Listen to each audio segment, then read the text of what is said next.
আমাদের এই সরকার একটা ভালো দিক হচ্ছে ব্যাপক সমালোচনা শুনেন, কিন্তু কতটুকু গুরুত্ব দেন এটা আমি এখনো বুঝতে পারি না। আমরা একটা সমালোচনা করি এই সরকারের, যে এই সরকারের প্রধান ব্যর্থতা হচ্ছে আমাদের যে জাতীয় ঐক্যটা জুলাই আগস্টে ছিল সেটা নারিশ করার জন্য ওনারা কোনো কার্যকর উদ্যোগ নেন নাই, যেটা এখন নিয়েছেন। দেখেন, ছাত্র গণ অভ্যুত্থানে সকলের ভূমিকা ছিল। আমি বাদ দিলাম 15-16 বছরের আমাদের সংগ্রামের কথা বাদ, কিন্তু এই জুলাই আগস্টে যারা ভূমিকা রেখেছেন তাদের অন্তর্ভুক্তি নাই অনেক জায়গায় আমি দেখি।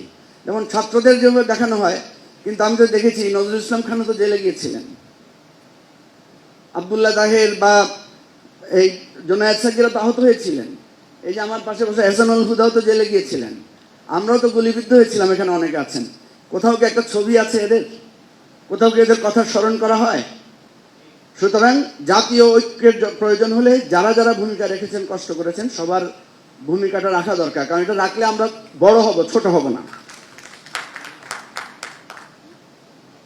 প্রিয় বন্ধুগণ, আমাদের বাবলু ভাই আহত হয়েছিলেন চরমভাবে, উনি হাত তুলছিলেন, আমি বলছিলাম। যাই হোক, একটা জিনিস খুবই কষ্ট পাই, সেটা হচ্ছে এই সরকারের কর্তৃত্বটা আমরা দেখতে পাচ্ছি না।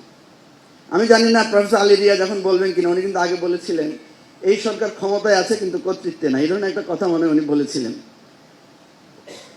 কর্তৃত্ব আছে কিনা, একজন উপদেষ্টা যদি সিভিল ড্রেসে অর্থাৎ কোনো ধরনের পরিস্থিতি ছাড়া রাস্তায় বেরোয় ছিনতাইকারের হাতে পড়েন, এরপরে যদি উনি পুলিশকে কল করেন, তাহলে উনি বুঝবেন কতটুকু পুলিশি কর্তৃত্ব বা সামাজিক নিরাপত্তা আছে।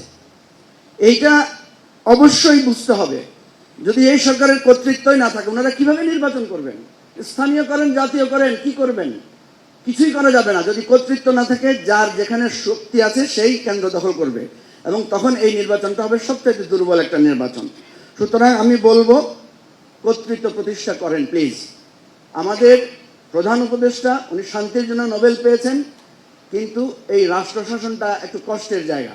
আমি স্যারের প্রতি শ্রদ্ধা রেখে বলছি যে 6 মাস গিয়েছে, আপনি কর্তৃত্ব স্থাপন করেন, আমরা সবাই আপনার সাথে আছি, আমরা থাকব।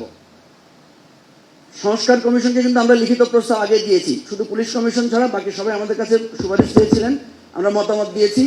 সেগুলো খুঁজলে কিন্তু আমাদের ঐক্যমতের একটা জায়গা আপনারা ইজিলি পেয়ে যাবেন।